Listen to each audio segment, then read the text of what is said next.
Selman, it's great to see you, and congratulations. I was really so proud of you when I saw the film. Me It's too. really wonderful. After hearing, he's my professor. I took class from him, and after hearing, his CV, I thought I want to add to my CV that I took class from him, and now I'm together with him. It's good to see It was a dream for me to talk my film with you when I was your student. I'm so proud now we are together now. Thank you so much. We're delighted and proud because it's such a beautiful film. Let me start off with sort of big question, then we'll get more narrow.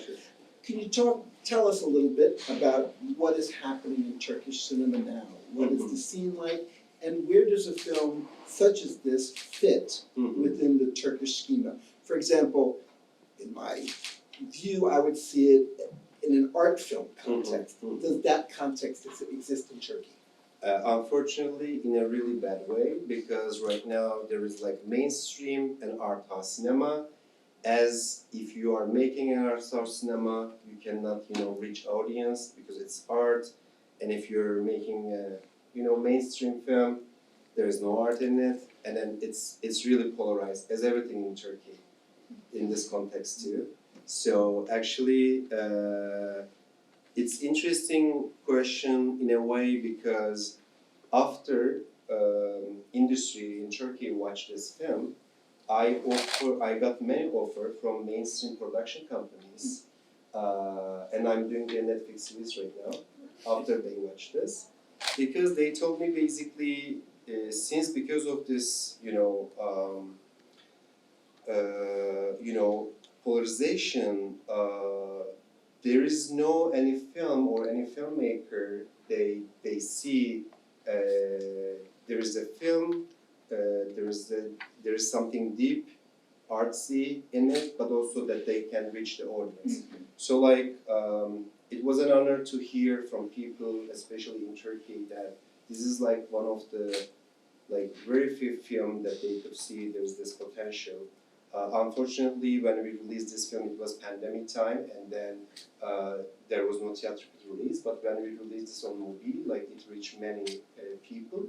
And also, this is something that I want. I want to make films that I want, but also I want to reach audience. So, but in Turkey in general, it's either mainstream or art house right now. So and this is like in the in the category of art house if someone defines, but I think it's because of the rhythm. Because I think in Turkish cinema and directors right now who are 50, 60 years old that we grow up watching them, they were making really slow pace films. And then I think that kind of created even more to this context that art house cinema is slow, and I think this film has a better, faster rhythm compared to those films. So I would never think of it as a slow film myself. In that sense, I think it's different than the other art house films in Turkey. Talk about the script. Was there an incident that you based the screenplay on, or how did you come up with this particular story? It is I come up with, I think, over here somewhere at Colombia. I was here, so that's why talking about it feels really interesting. But what I was doing actually, I was in my second year here, and I was developing a feature script that takes place in New York, and about a character, and I work on it maybe 2 years. And then one day there was something that was not working, and I thought maybe I don't know the background story well, and I decided to write the background story, what happened before, because character was moving to US, and the story was starting, and I was like, what's happening before he moves to US, and what happened in Turkey, and then I was so excited. I think I wrote 30 pages of the background story, and I was so excited, and I wanted to make that film, not that film. So the script that I worked 2 years became the backstory of this actually when I was trying to do the other way around. But of course, to decide I want to do this is something really difficult, because We shot this in 2019 and 2023. We are here talking about it. It's like you're writing it, you're financing it, directing, post production. It doesn't finish. So like once you say I want to do this, then it becomes part of your life. So for me, the most difficult thing is not to make the film, but decide what you want to do it. So one of the things that I was excited about this story, I study law, and I had a law background, and I was always interested in questions, ethical questions, because when you talk about this kind of questions, people can tell you some idealized answers, some reasonable answers. And if the question is not like generic big intellectual question, but if the question is like, what happened to you? If what happens to you, what would you do? If you make it personal and subjective, if something happens to you or to your family, then it's a tricky question. It's difficult to understand, digest, and to react to it. So that's why I found it ethical questions so cinematic, because there is no black and white, but there is a gray area that you can, travel. So that allowed me to do it. Also, there were like some films, of course, some directors, Romanian New Wave, Iranian films that affect me. And also, I don't see Romania, Turkey, Irania. These are like similar lands, and then there's something common in it.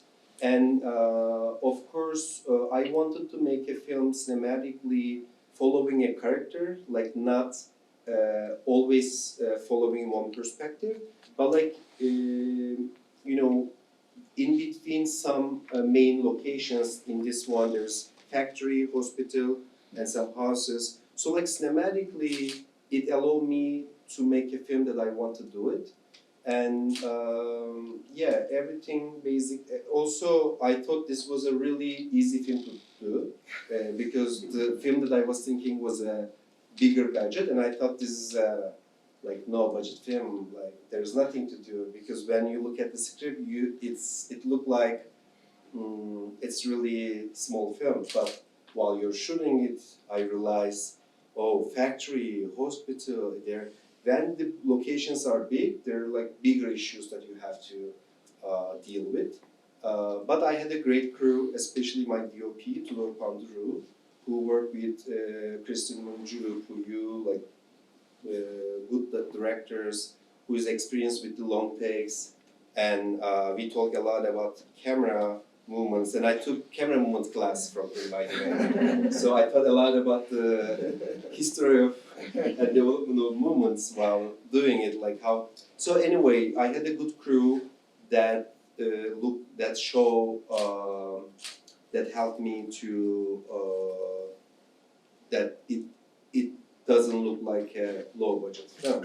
So that was the difficult part.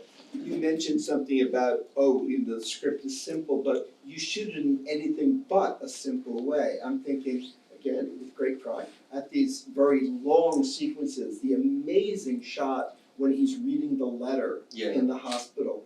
Could you talk about that? Because that is such an ambitious but such a successful shot. Just tell us a little bit about the whole way you came up with that. Actually, interestingly, I will talk more, but I will just say that for that scene, in the schedule, I hold like the whole day. I thought from day to night we are gonna only shoot that. But I'm still sad that I didn't record the first rehearsal we did, which was amazing. And because suddenly no one know exactly, and then I kind of put them all in the situation, and it was a great take, but we didn't record it. I was so sorry, but still we finished the film in the half day, and we had the half day left, and we shoot some extra things. We were surprised that we could do that. I'm gonna just say one thing, and I will come back. Whenever I think this is a really easy scene to shoot, it's just we're gonna shoot and we're gonna move on. That's that becomes like really, really difficult. And I thought this scene was gonna be like so difficult to shoot it. It was not easy, but somehow it worked well. One of the, I mean, when I imagine this scene, and of course, if you're shooting from a realistic perspective, not only you have to make it, dramatic, and you have to make it work, but also you have to make it realistic, because the film has a very specific tone. And then how you can make it realistically, like that scene, because in the script stage there were like some friends who told me that, how you're gonna able to do it, if the tone is gonna work. And what I wanted that there must be something. It's really difficult to read such a letter, especially that character, Kadir. And for example, our trailer editor, while he was editing the trailer, he told me it was so difficult to look at that scene, because whenever he looks at that, he feels anxious, as he's reading that letter. So that was the emotion that I wanted to get from that scene. And one problem shooting that scene was when there's a mise-en-scène, this kind of mise-en-scène, actors tend to understand what you want to achieve, and then they tend to, behave not organically. For example, they know exactly which moment they should enter the place, and then they know who is gonna come from outside at what moment. Then everything becomes so robotic, And then I realized that, and then the most difficult part was to think about, and I learned this, lesson while shooting this. How do you make it organic when the mise-en-scène is so clear? It has to be that way, but actors know the mise-en-scène, so it's not working. How do you solve it? So one thing that I did that really worked was like the character who's coming and starting the fighting later. I was holding him at outside, and then they never know when exactly he was gonna come, because I was like pushing him inside at different times. So sometimes it was before, sometimes it was later, and then they were really surprised when he comes, because until that moment I realized that he is coming exactly at this line, and then they even start to look at him before he enters. They start to anticipate. And then I think this was the most difficult part. How do you do long scene, realistic, dramatic, but also organic mise-en-scène? So, yeah. In addition to what I think is your wonderful directing that scene, you also get very good work from your actors. Could you talk about your actors, where you found them, and how you work with them? You mentioned something about doing rehearsals. Do you like to rehearse scenes before you shoot them? Yeah, one thing that I do with the main actors is I want them to come to set with the characters, not,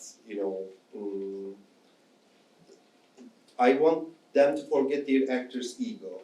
And then how do you do that? First of all, they need to intellectually understand what is this character, what is the character's energy, what is the archetype of the character. For example, especially with the main actor, of course, like I spent so much time. For example, we were going to a coffee, let's say, and he's a really shy guy in his real life. And for example, if this is a restaurant, where he would sit is like a table at that corner and looking at the corner, And then I was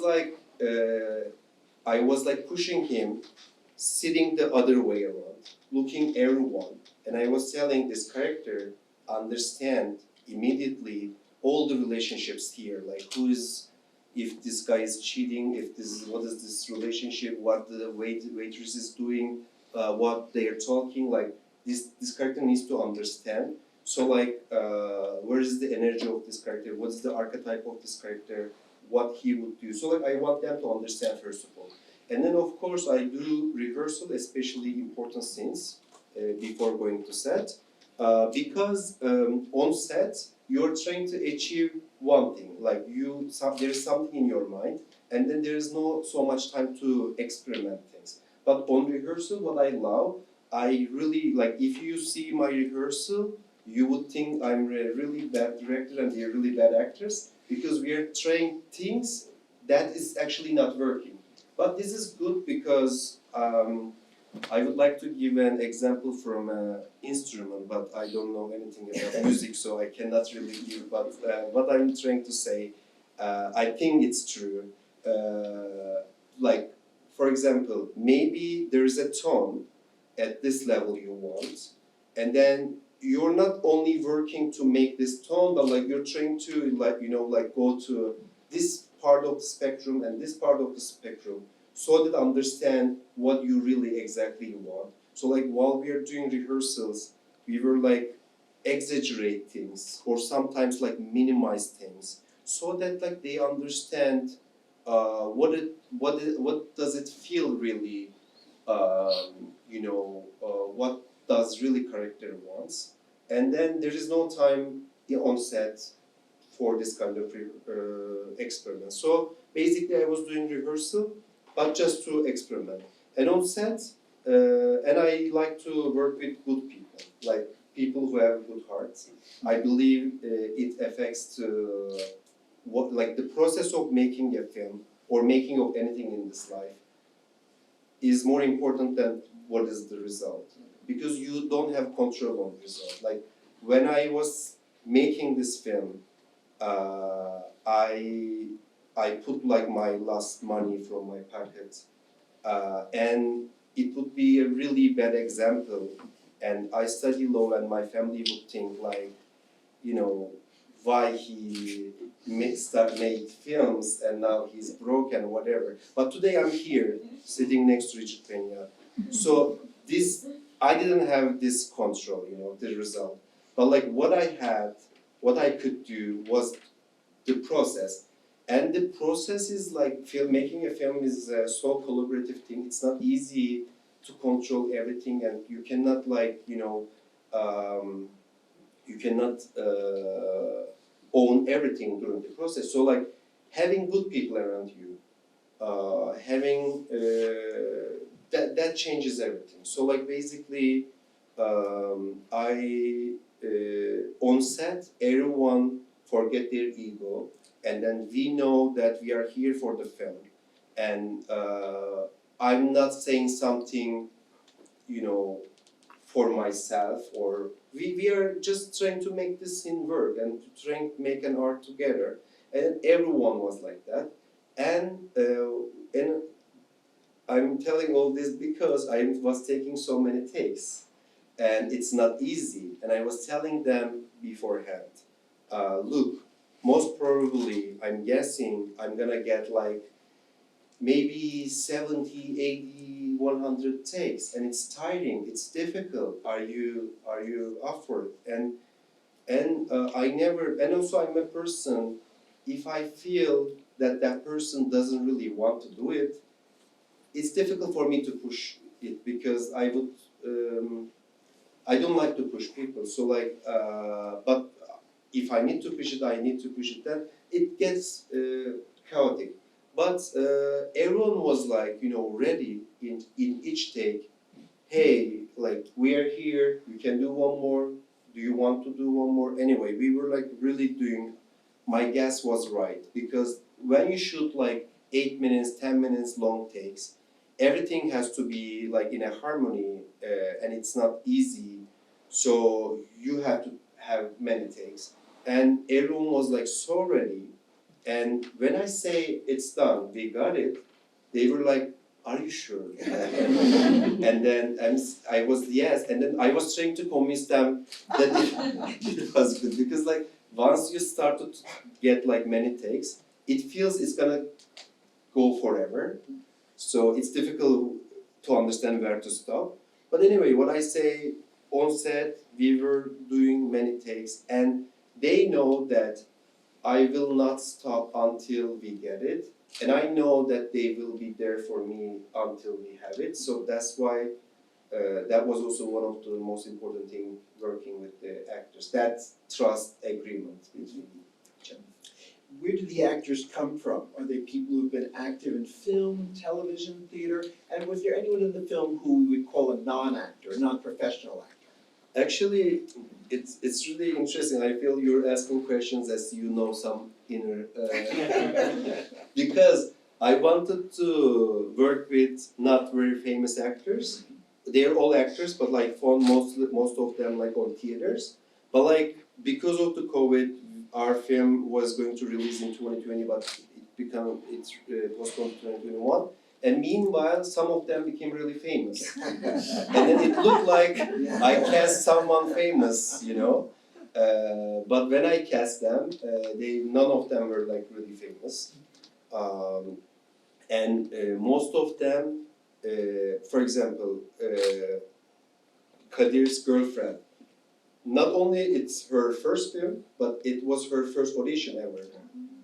And then she's telling me now that she had a red shirt on that day.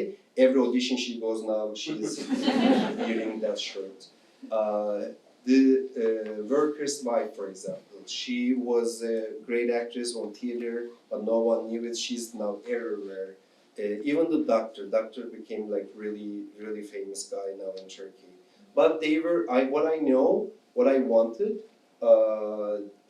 really good actors because of the complexity and duration of the scenes.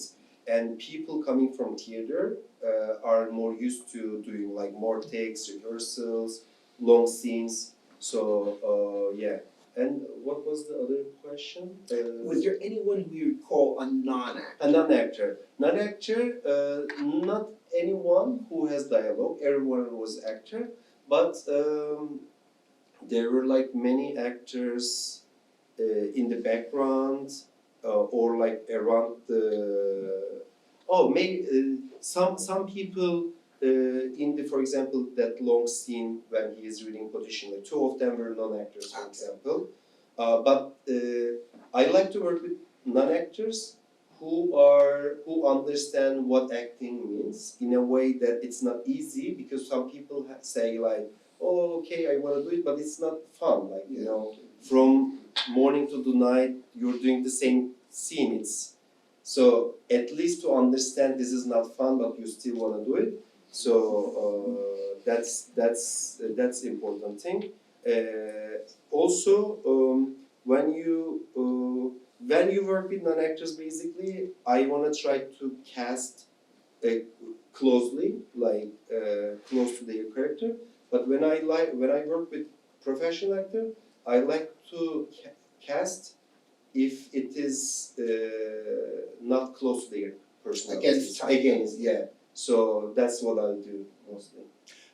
At what point did the, to my mind, very beautiful scene of when Kadir plays the saz come into the script? Was it something you discovered this man plays saz and has a beautiful voice, we might as well use it? Or was it something you... No, it was always on the script. And what is funny is I love Mücahit Koçak. He's a great actor. He put his heart, he made an amazing job. But he doesn't smoke, he doesn't play saz, and he doesn't drive.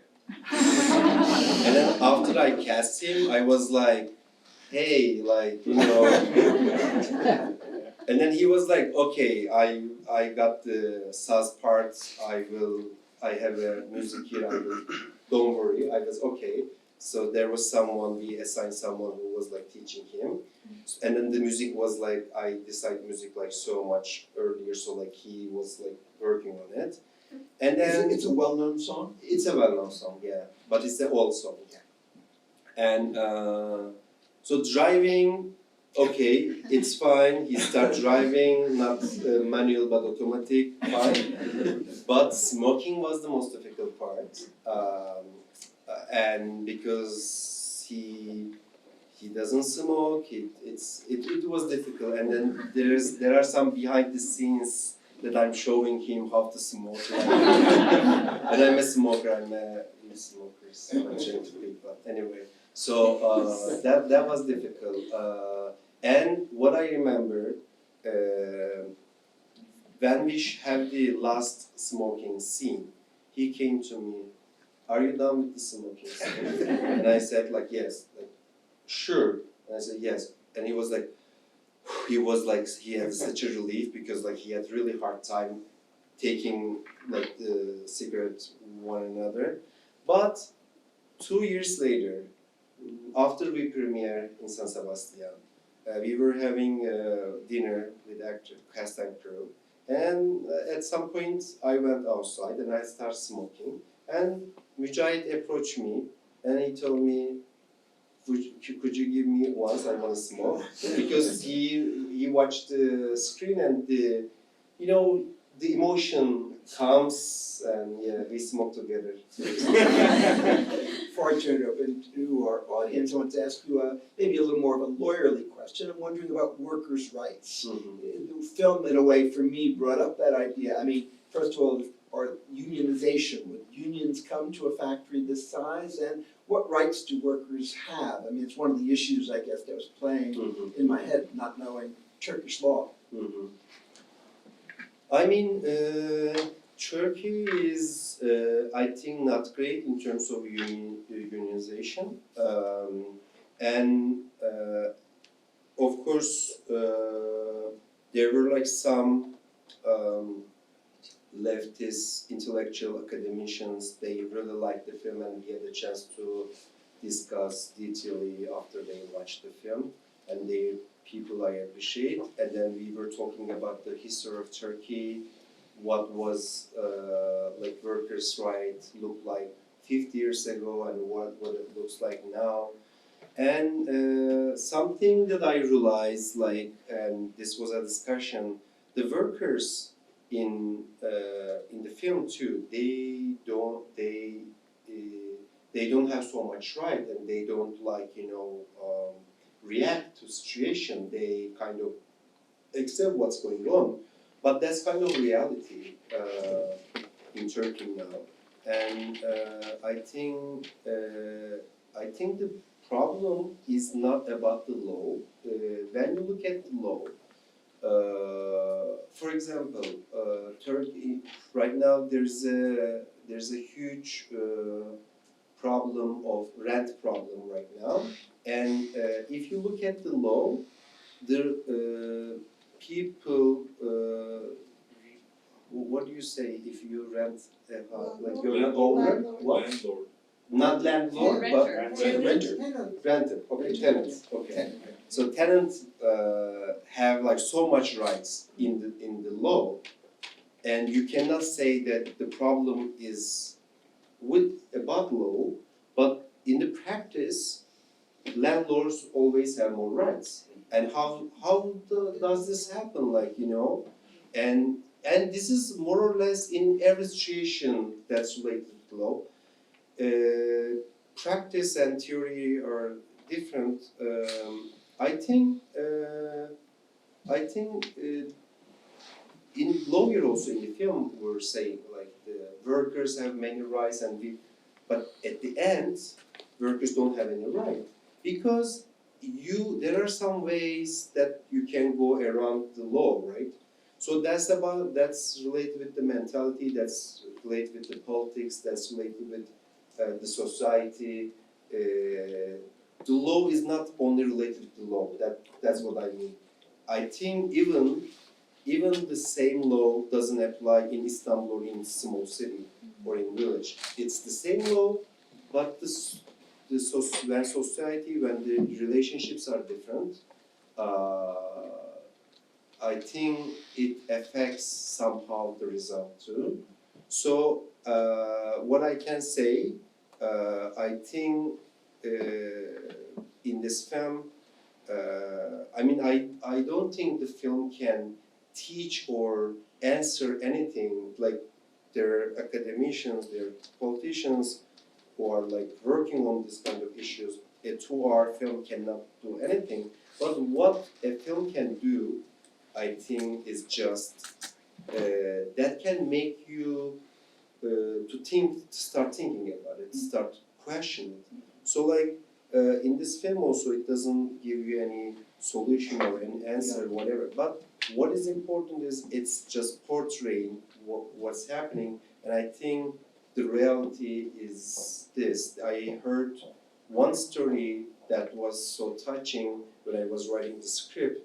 Basically, there was a family, worker family, and there's a accident, and then they tell the family, hey, we're gonna give this much money to you, your whole family will work at the factory, we're gonna take care of your son until university, and you don't do anything, you don't take any legal action.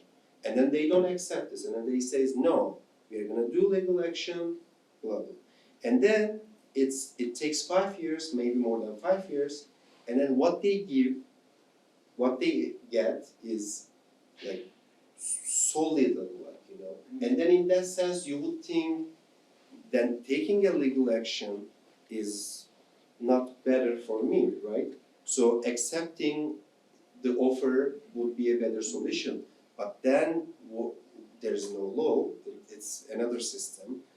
But then what do you do? Like, basically the film is dealing with this. When you're in this kind of complex situation, I think ideal, intellectual, reasonable answer don't solve anything.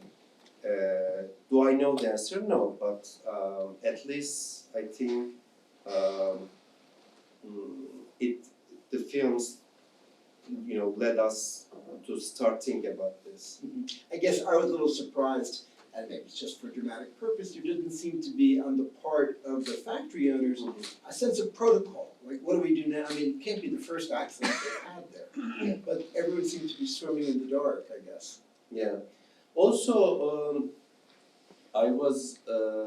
This is a small city, my hometown, and they're not like in Turkey. They're like much bigger factory owners. This is a big, but in a small city. So, but even in the, what I mean is, I was talking with one of my Marxist professor, and then she made a point that I didn't do this intentionally, but I really like what she said. When there is a big power difference, like when a factory owner is like so rich, and when the worker is like so poor, you can say that this difference make many changes on law or anything. But here actually, not factory owner is not, as you say, is super experienced or super rich, but he's still factory owner. And the workers are not like, you know, so poor or so powerless. They kind of react, they don't accept. So the difference is less, but still there is problem. So she told me, I think it even shows when there is not much, even when there is not much difference, when the system is not working, it's not working, you know. So the problem, the system is the problem itself. So that's why we don't need a big difference. Even the small difference shows that the system is not working, basically. Okay, time to get questions from all of you, so don't disappoint us. The child was non-actor or actor? Not non-actor. Which child? There were two childs, both of them. One is my niece. Oh, the one who was talking about the. Yeah, he's also a friend's niece from the city, so non-actor. Yes, sir. Were there any actors or actresses that were graduates of the state conservatories, which have, of course, very rigorous training? Were there any actors in the film who came out of the state, I guess, theater conservatory, which has a very rigorous program? Yes, I mean, like, especially young actors, most of them like study actor conservatory, and then I found some of them there. And as I told you, they were not like so much experience. Some of them, it was their first film, first audition, or second film. So yeah, I mostly discovered them on the school or at theater.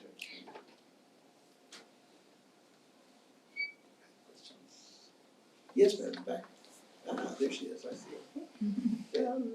I don't even know how to ask this question, but I was very intrigued by the wife. Mhm. And she's such a complex character. And I'm wondering how you conceptualized her. Basically, we work a lot with Nezaket, who is the actress who's playing the wife Sakip, and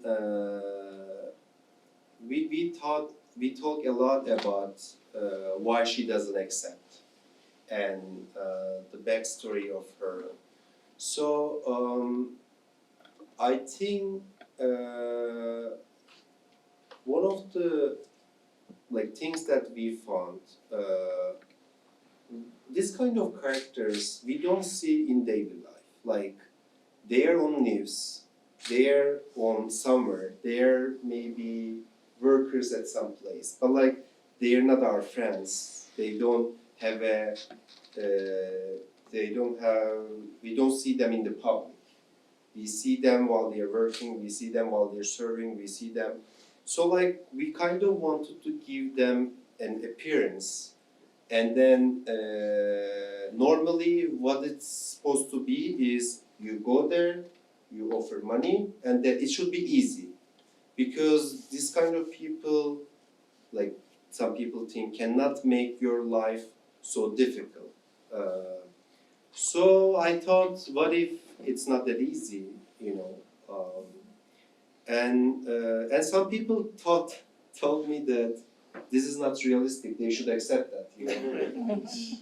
I think this is not why they say this is not realistic. When people say it, because they conceptualize in their mind so much that these people have to accept because they are poor, they need money. When someone offers money, they should accept. This is the reality.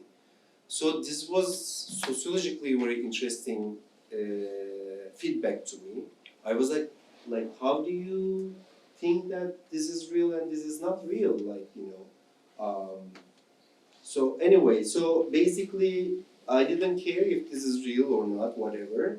But what I wanted to see a power that kind of like resists against this offer, and to tell, no, this is not easy. At the end, you can get whatever you want to get.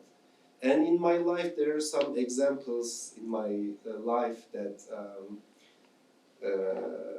I'll tell later, but like what I believe, even though you're gonna get what you're gonna get, even though I know, you know, and everyone knows, I think it's important that you don't get what you want to get so easily, and I resist against that, and I want to show that in the film.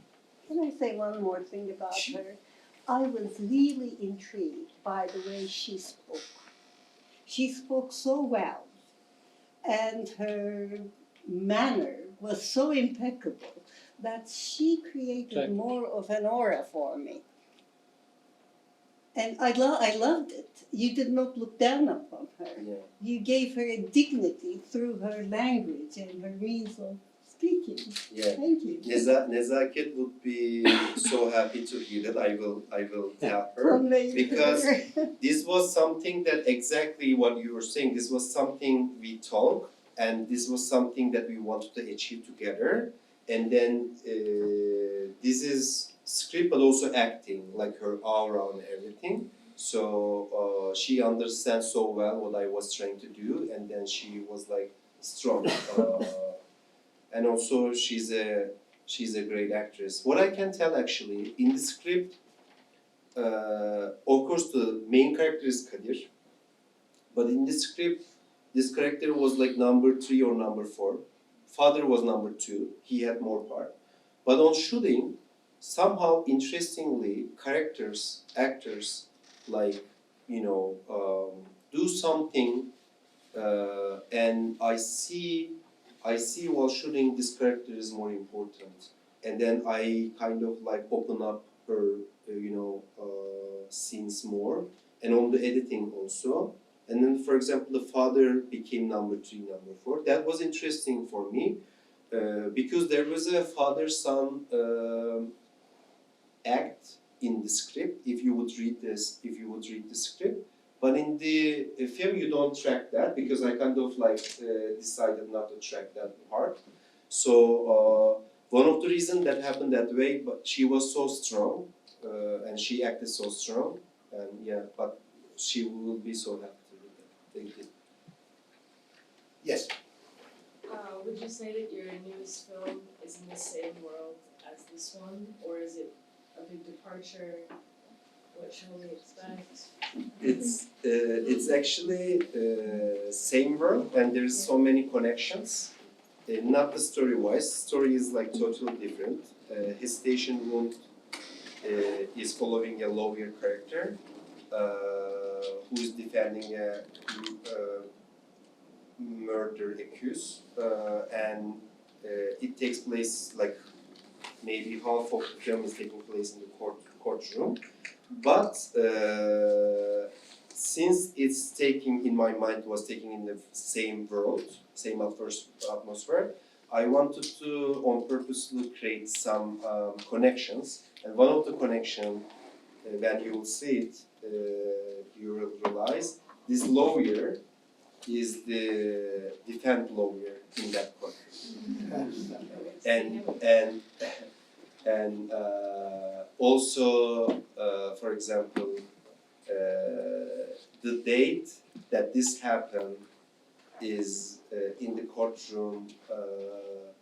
In that day, something happened to you. So, like, when you watch 2 films, you will see, oh, this is in the same city, and even you can track, oh, probably this lawyer after here he went to this courthouse, and you but in the story-wise, there is no connection. Yes. I would like to talk about the ending of the film. I think, if I remember correctly, the last scene is Kadir smoking cigarette at night, and then the film ends. And No. my no? There's some work in the factory. Yes. Okay. Sorry, but that's not. But I mean, the last time we see him, Last Kadir, time we see him, he's at the factory, looking at the Machine, truck yeah. that is loading. At the beginning of the film, they say that they need to load this truck, and that's why the accident and everything happened.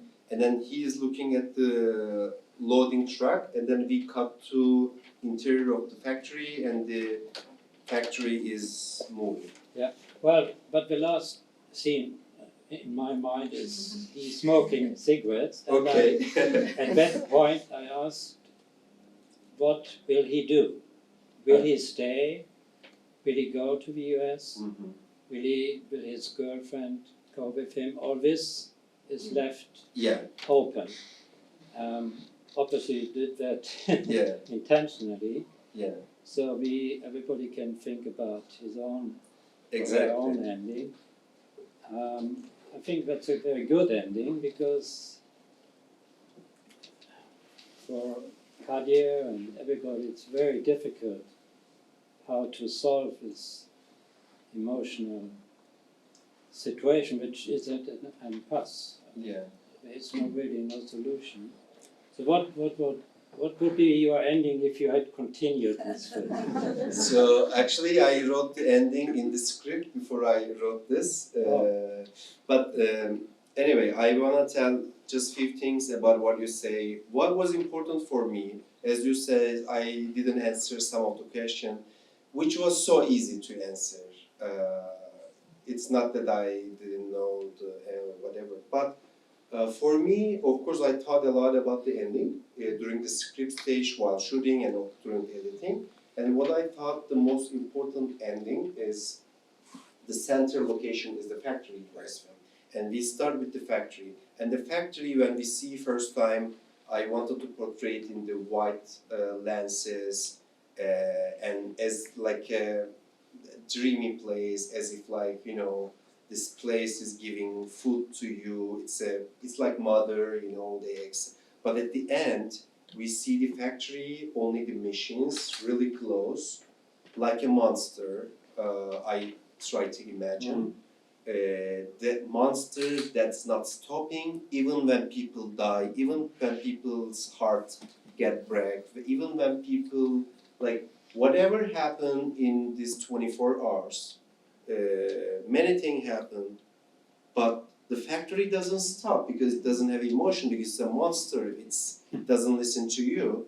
If this track has to be loaded, it's gonna be loaded. So basically, life goes on. And we see this during pandemic, during many time. It doesn't matter, you know, what happened to people or whatever. If it has to continue, the life continues, and it's really sad, and we cannot do anything about it. So when I have this idea, finishing at the factory, what I thought, then the rest is not important for me. I mean, the factory continue to work. I don't care if Kadir is in US or in Turkey or what happened to his girlfriend. Basically, for me, structurally, everything else was like not important at all. That I didn't even want to answer, but I want to say, audience, like, don't think about it. Look at these machines. It continues and it will continue. So that was the idea behind it. Yes, back there. Yeah, going back to Zeynep Hoca's comments about Serpil. Contrary to Serpil, I think her name was Zeynep, Halil's wife. She is very much in the shadow. We only see her twice, and both are behind the doors or leaving somewhere. Did you want to create her as a foil character to Serpil, or was that intentional or not? Of course, it was intentional, and basically, I wanted to portray 3 families in this film. One was Kadir's family, one was his girlfriend's family, and one was workers' family. So these 3 families are also coming from 3 different economical status. And Kadir's family is basically I try to try to look at the family relationships in Turkey, and in this kind of families like Kadir's family, unfortunately, women's role is behind the door, and I cannot believe that they have a right to make any decision in this kind of family matters. So her job is like taking care of the kid and, you know, inner responsibilities. So that was more to show the difference between the families. The difference is not only economical, but also there's cultural difference. Also between Kadir's girlfriend Esma's family and Kadir's family, you can see they have different family dynamics, and also workers' family too. So basically, that was to differentiate that. Can I follow up on something? A line that was a little unclear to me, just because I'm ignorant of Turkey, was when the father says, "We know it's not normal to invite someone like you to our home." I mean, in Turkey, you wouldn't invite the prospective boyfriend, husband of your daughter to your home for dinner? I mean, it's culturally, in especially small cities, if this is not something serious, like if you're not engaged or whatever, it's not easy to invite your boyfriends to dinner. It's a thing.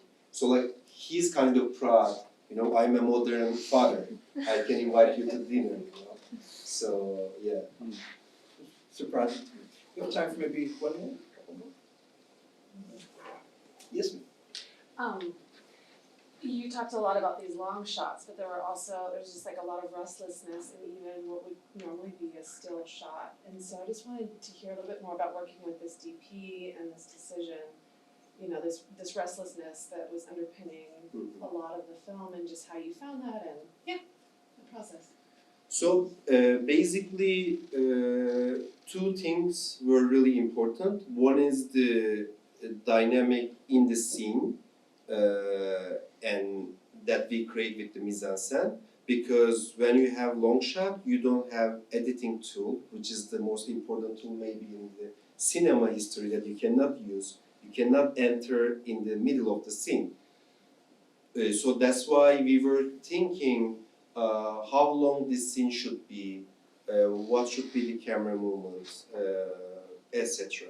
But another thing that makes it really important when you have long shots, since there is not so many cuts, when you cut, every cut becomes more important. So since you don't have a cut inside of the scene, but you have a cut at the end of the scene and to start the next scene. So basically, we were like thinking a lot. What is the last, how we start the scene and how we end the scene and how we start the next scene.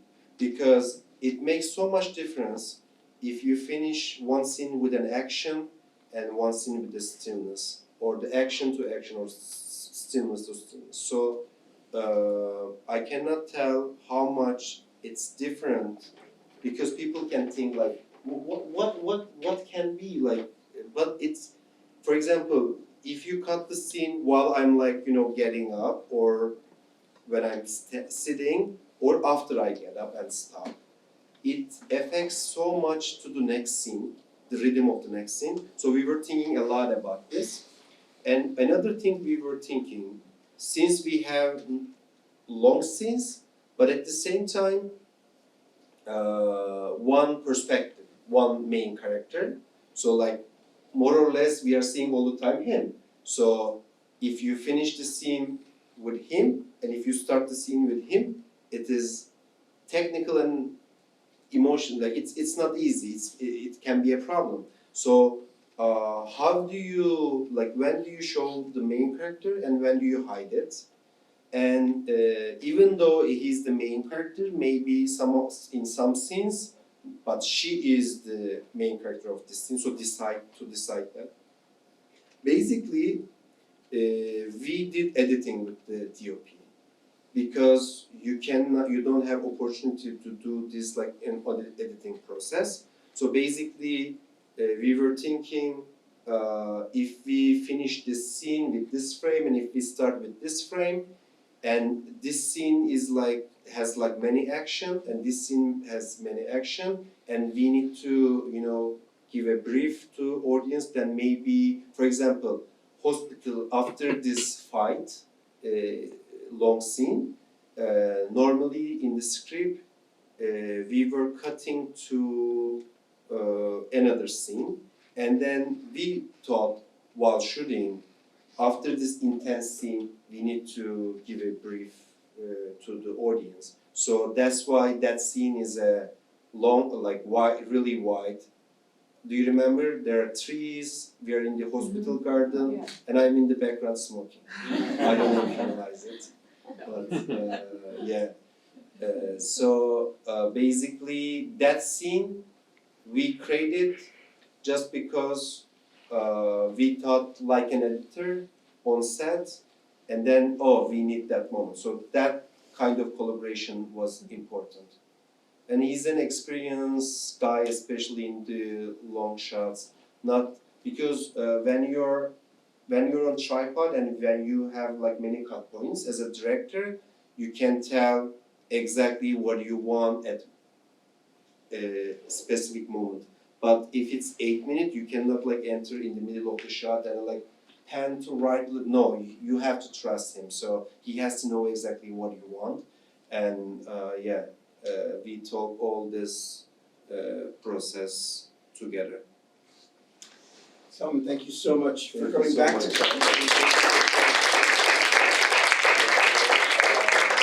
I just want to say again, thank you so much to Zeynep Hanım and Tunç Bey. It was really difficult to arrange schedule because I'm in the middle of shooting right now. But thank you so much for arranging that. And again, thank you so much. Oh, pleasure. It's an honor to be with you. Thank you. Okay.